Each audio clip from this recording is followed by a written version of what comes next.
Alright, so hello one and all, welcome back to another Mushoku Tensei Season 2 episode discussion, kind of. Although we're not really talking about the episode, we are going to be talking about the opening and how absolutely beautiful it is. It really feels like they spent, I'm exaggerating here for a joke, but it feels like that they spent like 90% of the budget of Season 2 in this opening alone.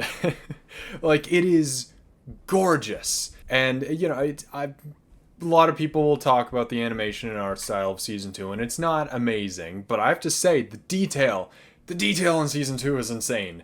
I love it so far. Season 2 is amazing. Absolutely nothing has really happened yet, but even still, and those aren't words coming from me. Those are people who've only seen the anime. But it's amazing. Season 2 is well made, very well made. But I wanted to talk about the opening. And so I'll go through it like scene by scene and whatever. But first I wanted to talk about the birds, right? If you've seen the opening, go watch it. I can't play it in its entirety. I'm only going to be able to show images here or small clips, but it's a fantastic opening. The song is pretty good as well. I really like Yukio Ohara does a song at some point in Season 2. I don't remember when. According to my anime list, it is episodes 2 and 3. I don't remember. I guess they've been alternating. But Yukio Ohara did the songs for Season 1, and Longman is doing Spiral. That's what the opening's theme is. So it's pretty good. I like it. But anyway, I wanted to talk about, before we get into the opening, I wanted to discuss the birds in the opening, because I think that they are a pretty big part of it. So throughout the opening, we see these three birds, a red bird, a blue bird, and a green bird. I wonder who those represent. So yeah, the blue bird is obviously symbolizing Roxy, and it leads Rudius to the school, and so, you know, that's what Roxy did. She suggested Roxy to go to the university, and it starts out with her because she's kind of the one that really started everything, right? She was there from the beginning and kind of pushed him into this world and allowed him, she showed him the world, really. She pushed him beyond his, comfort level, and it helped him. And so, yeah, she's the one there first. Next up is Red, an heiress, which technically she isn't the second girl to be introduced, but she is the second one to really have an impact in Rudius's life. And she is shown, watching Rudius as he walks up these stairs. And you can think of this a little bit more metaphorically compared to Roxy's bird. You could say that he's taking the stairs to adulthood. And, he's, going up, it's metaphors, it's all great, it's cool. But also, it's interesting that the bird is shown to be watching Rudius as it, flies away, while Rudius pays no mind to the bird. And that's, in my eyes, kind of saying, the bird is always watching, it's there looking over Rudius, maybe metaphorically, not literally, aka, Eris didn't leave for no random reason. She still cares about Rudius, and I think that's obvious, right? Even to anime onlys. But Rudius thinks that the bird left and didn't care, never looked back, but it did look back before it left, right? And that's kind of what Eris, she literally did that. She looked back and with her haircut, the shot of, I think, what she took off her hood, and then we saw her with that ugly ass haircut. And it's it literally did look back. She did just like the bird did. So I like that. It's very detailed. And then the green is Sylphie, obviously, and it's shown flying around the school because that's where Sylphie is. And it eventually turns white after flying past Ariel and Luke, which, again, obviously, that's what happened with Sylphie.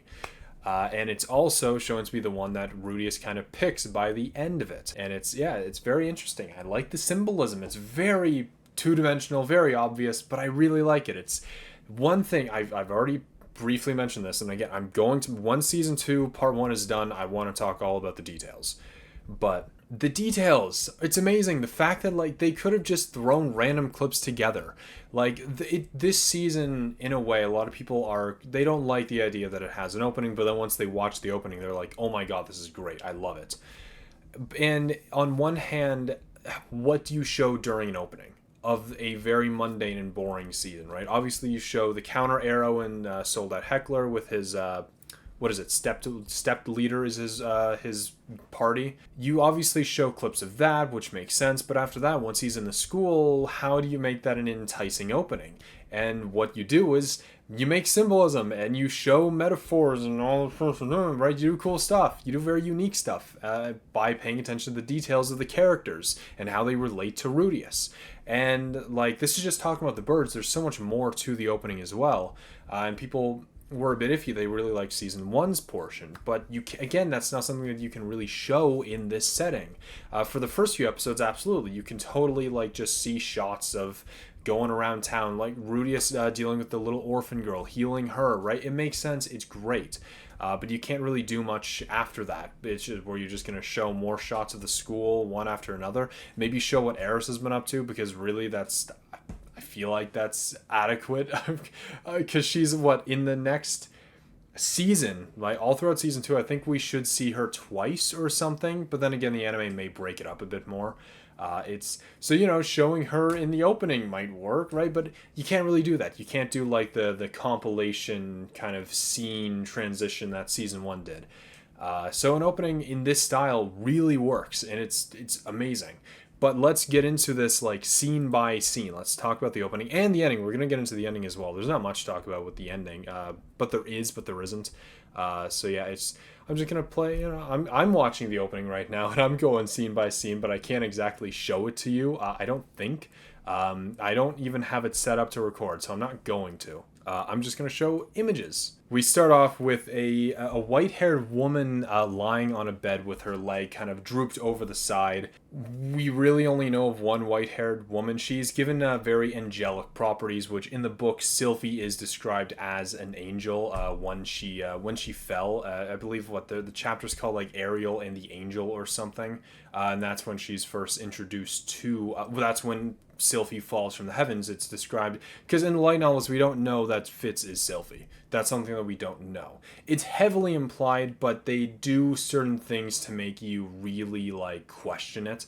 Like they have Sylphie and Fitz in the same room interacting with each other, and it really shows. And it like we'll get into that with the ending, but it shows like the dynamic between Fitz and Sylphie, how she's struggling to like balance both of those personalities, and especially with Rudius showing up, it just shows her struggles a little bit, and it's very interesting. And so having this white-haired character give off very angelic kind of feels and vibes, I guess it's pretty fitting in my opinion to be Sylphie, because again, one thing that the people, whoever directed this season, I don't exactly know the name, but or I guess whoever wrote the script or the storyboards, it really looks like that they didn't just read the source material, but like they did their research. And so seeing that Sylphie was described as an angel in the books, it's interesting that they kind of show this angelic looking person in the opening.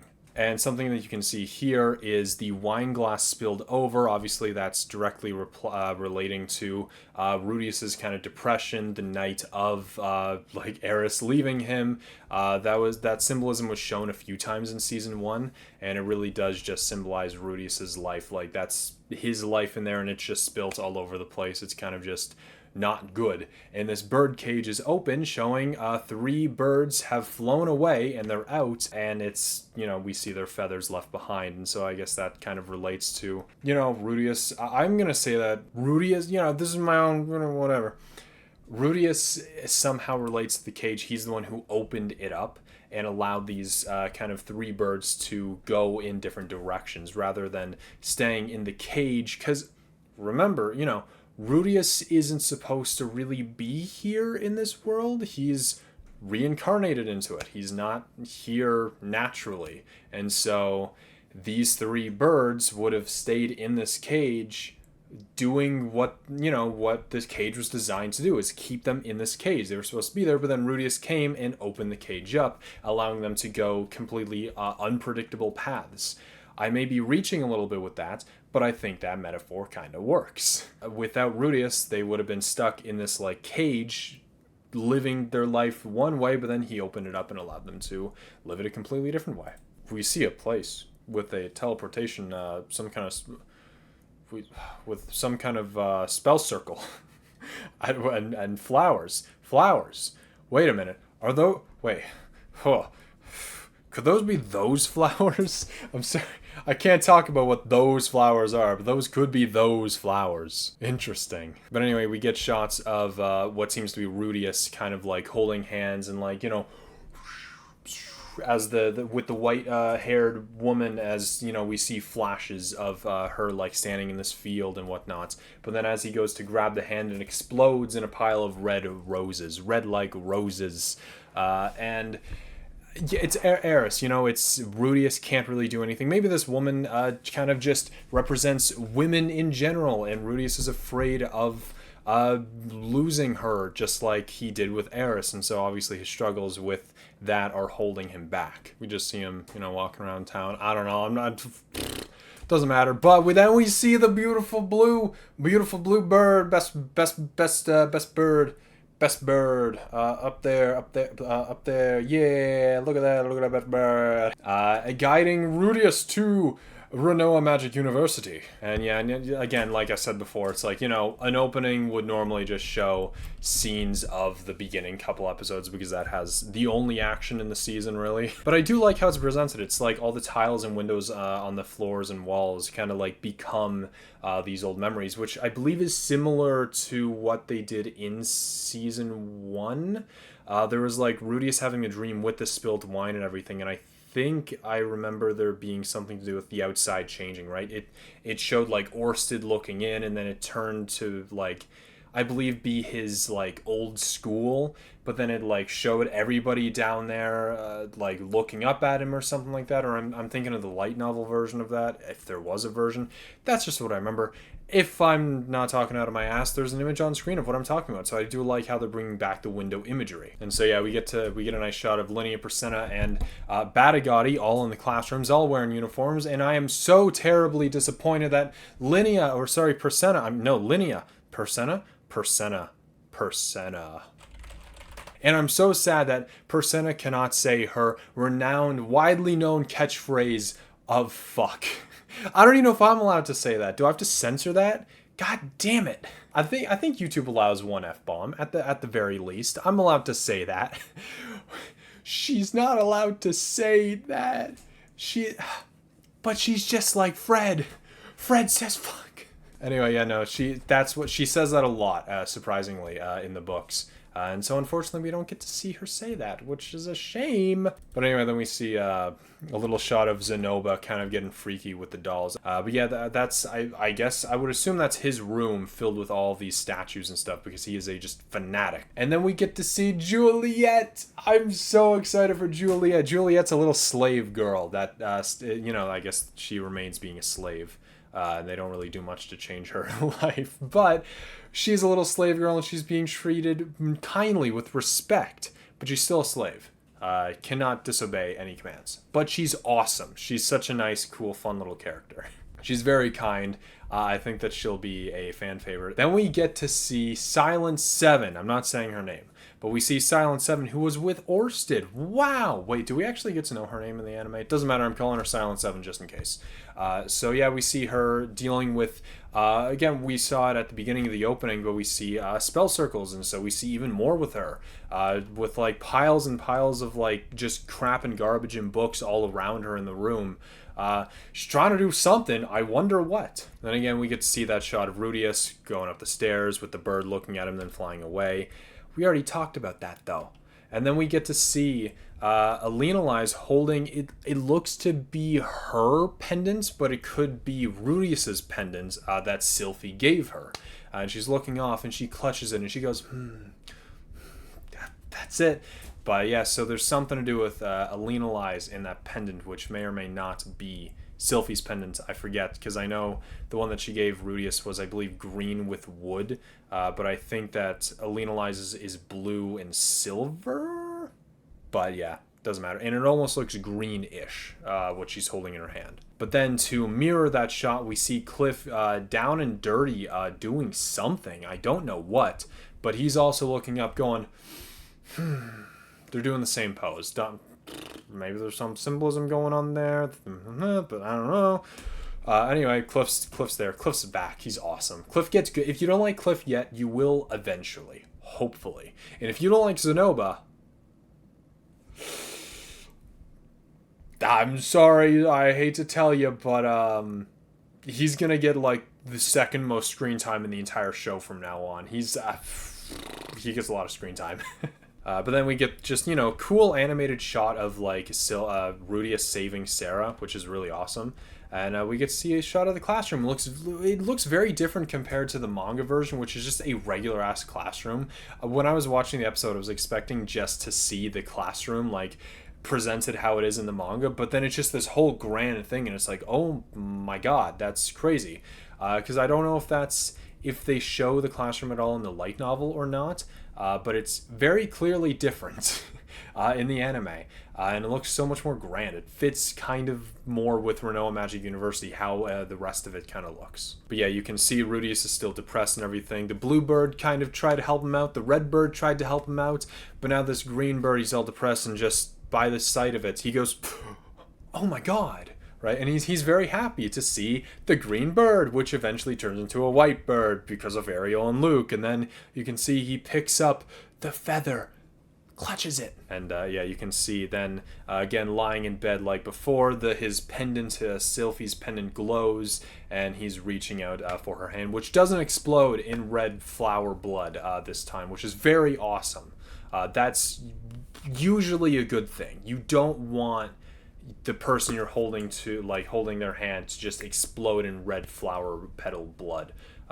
Generally good that it doesn't happen. But yeah, no, that's basically the opening. And so I kind of just want to quickly, this is already a long ass video, but I'm going to go over the ending a little bit. There's not too much to talk about with it, but it kind of just shows like still images of Sylphie, and aka Fitz, going about her deal, like trying to connect with Rudius, and we get a lot of shots of the past and kind of her emotions with this, because Rudius is a dumbass, although to be fair, he's introduced to this person, to Fitz, and they are a guy, and like he wears the glasses, white hair, kind of a little bit of a different voice, different height, obviously very different outfit.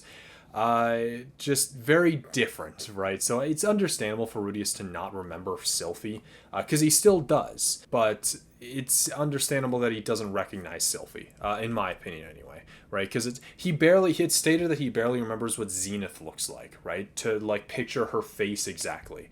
And so it makes total sense that he doesn't. Obviously, when he sees Zenith, he'll recognize her, but it makes sense, right? It's been many, many years. It's been, at least 5 years, which I know that I say many, many, and it's 5, but still, 5 years when you're a kid, and then people change. I get it. I get it. Yeah, we kind of just see how Sylphie kind of feels isolated when she sees like Rudius with all these new people, right? Linnea Presena and Zenoba with Juliet there, and she kind of like, she wants to be a part of it, but she doesn't want to. In one hand, I believe she's not even allowed to tell Rudius that she is Sylphie, but on the other hand, she is very afraid that if she tells Rudius and he doesn't if she tells Rudius that she is Sylphie, she is deeply afraid that he just won't remember her, and that would really suck. But obviously, he remembers her, obviously we know that, but she's struggling with that, and obviously it's the whole different personality thing going on. She has to maintain both, because if she messes up, and if she makes Silent Fitz go through this embarrassing thing, this situation that could damage Ariel's reputation, and obviously she wants to maintain that, because over the past 5 years she's been Ariel's kind of BFF, and so she's known Ariel more longer, I think, or maybe just as long as she has known Rudius. And so both play equally impactful parts in Sylphie's life, which is why she doesn't abandon Ariel when she's allowed to leave. Back when Ariel went to Sura, the Renoa, the university. So it is interesting just seeing the struggle there between Sylphie and Fitz and the personality there. And obviously she has Fitz, his best friend essentially is Ariel, but then Sylphie's best friend is Rudius, and she loves them both equally so. And I would say that equally. I think that she loves both of them equally, which some people may disagree with, but I'm gonna go ahead and say it's equal. Yeah, we get a bunch of depressing ass shots of her being sad, and that's it, and she remembers the past and how bright, we see a dark room, and oh god, There's stuff that I have to translate. Oh no. She's in a dark room and it's all very dark, and it's dark because it's night, but then she gets memories of a nice, bright, happy day with her holding a flower, which that flower looks familiar and I can't remember why. It's some kind of lily, I think, but it doesn't matter. But it's all nice, bright, and happy, which is, it's interesting. Something else that I noticed is the color palette of this season is very different compared to the first seasons, because they did show some flashbacks to the first season, and I can't tell if some of it was reanimated, but for the most part, I don't think it was. But the color palette was so much more warm back in season 1, so seeing season 2 with its very cold palette is very interesting, and it just really, I think that's, I wonder how people feel about season 1 to season 2. I know a lot of people online I've heard say that it's like very going way too fast, but I think that the entire vibe of it changes as well, right? The only the only remaining character that we really know is Rudius, right? Yes, there's Zenoba, yes, there's Fitz, but they're very different than how we've seen them before, and or you know, in Zenoba's case, we just don't really know him too well. But we don't really have anybody else.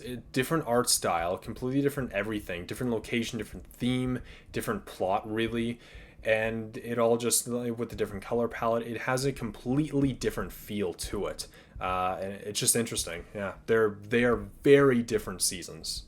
Yeah, I really like the shot. It's just, I don't have much to comment on it. Just seeing Sylphie and Fitz like stand next to each other, one being a kid and the other being, I guess, what is she, 14? She's the same age as Rudius. I think Rudius is 14 now. But yeah, they're both like in awe of Rudius watching him. And it's really adorable. I like it. And you can see Rudius walking away. When he's a kid, he's basked in this green light, right? Sylphie's light. But then as he grew up, he kind of outgrew her, which is similar as well to the opening, where Rudius is going up these stairs in maturity. He's walking away from Eris. You know, kind of growing away from her, much like he is kind of growing away from Sylphie. And although in reality he really isn't, but to her, to Sylphie, he is outgrowing her, and she's feeling abandoned by him. But yeah, no, that's the opening, and that's the ending of Mushoku Tensei Season 2. I know, I'm sorry if this is a fucking boring ass video, I don't know, but I think that it's such a beautiful opening and ending, and the songs are great, right? That's the Yuki Ohara. Yuki Ohara is the ending song. I just clued in there. Yes. I wonder if we'll get more Yuki Ohara. I really hope so. I love her voice. It's amazing. Just soothing stuff. But I hope you enjoy this video. I like just going through the opening and ending, because there's a lot there. Clearly, I've been sitting here for 27 minutes, just past. So I don't know how much this is going to be cut, because there's a lot of me just sitting and staring, but it's great. I like it. In replacement of Yuki Ohara's kind of like compilation scenes from season 1, I do like this. I do wonder if we're going to get more openings or what, but I think that the metaphors and just what we're being shown here is amazing. The detail that the team here has put in is outstanding, right? Again, criticize the animation and art all you want. Don't fall. Again, criticize the animation and art all you want. Just be respectful about it, because I do think that it deserves to be criticized, because comparing it to season 1, it really just isn't amazing. Episode 0 was definitely the worst. It looked terrible, but everything else has been pretty fine so far for the most part. And the thing is, I think that, you know, we're all crossing our fingers, because we don't need a high budget for this season, and we're hoping that it's being saved for next season. So like, the animation doesn't really have to be that good anyway. So I am fine with the animation being kind of mid, because one, again, I'm hoping that's the next part is going to have it, because it's going to need that animation. Oh my god. But also, they're putting in so much effort, right? Just because the animation isn't a 10 out of 10 like what it was before with the bread scene and everything, right? We don't need a bread scene in season 2 part 1, right? We don't. The team is still trying. That's the thing. Just because it's not a 10 out of 10 doesn't mean the team isn't trying, because there are so many moments in this that I'm just blown away by, that like for a second on screen there's something that they show, and it's just like, it blows my mind that they went. There are some things that they go into detail about that is just incorrect, but it's still the fact that they had the idea of it. It's hard to talk about. I'm going to make a video on it, but there's so much detail to this season. And I believe I ended the last video going on a rant about the details, or maybe it'll come out after this. I don't know. I've recorded 2 back-to-back videos. And the amount of detail in this season is insane. I think that it's phenomenal and it's mind-blowing, and I like this season so much. And I hope that you guys do as well. I hear from light novel or just from anime onlys, it seems to be rushing a little bit, but to be honest, from what I remember, there's not too terribly much that it skipped. It's better than what the web novels did, which the web novel volume 7 is what episodes like 1 to 4, 1 to 5 just covered. They didn't exist. Volume 7, those episodes, that did not exist in the web novel. It skipped from Rudius traveling, walking away, going out to search for his mother, and then skipping to him at the university. Talk about speedrunning things. So going at this pace is perfectly fine. Counter arrow, and that's the thing. The entire story of Mushoku Tensei was finished, and that's when these characters were introduced in the light novel after it was all done. So they really aren't overly important characters. We are going to see 3 of them again. I'm not going to tell you which 3, but I think it's pretty obvious which 3 characters we're going to see again, if the anime doesn't cut anyway, because they play such small parts that, for all we know, it could be skipped. They realistically could be skipped, and we'll never see these characters again. Likely we're going to see a couple of them, but there's one that I could see that we don't. But the characters don't matter, but what they represent do. And I am definitely going to talk about that at some point. Why was I talking about that? Oh yeah, speedrunning. They don't really matter to begin with, right? Rudius being here, this is where things matter, and this is where things... I can tell you we are going to get a lot of skip content because we get a lot of lore dumps during the Academy kind of arc, and there's a lot of things that we definitely will have skipped in the anime. But then again, there are scenes where, like with the orphan, I thought they were going to completely cut. I made a bet, like I thought that they were going to completely cut the entire like Red District and orphan scene, but no, surprisingly we got it right. It's crazy. But anyway, point is, I want to know, as people who haven't seen the light novels, what are your thoughts on the anime? Do you think that it's going a little bit too fast, or what? Do you like it? Is it too boring for you? I really want to know, because to me, I think it's amazing. Because Mushoku Tensei, I'll make another video talking about this as well. Mushoku Tensei is, like, at least when reading it, it's amazing with its highs and its lows. What I mean by that is when it's action-packed and very calm and mundane. I think that both have really amazing parts to it, and both parts of the series come together to make it whole. And so I'm really excited for this part where it's really just Rudius doing stuff at school. That's it. And yeah, there's not going to be much. We're going to have one more fight next season, this season, and some other action piece. And that's about it. And unless we see Eris, right? That's kind of it. And so this is where we get a lot of slice of life stuff. So I do hope that you enjoy it, and I hope that it doesn't feel too slow, because I don't know, I think that it's amazing. I love Mushoku Tensei so much. But anyway, if you enjoyed this video, give it a like and subscribe for more Mushoku Tensei content, and I will see you in the next video. Goodbye.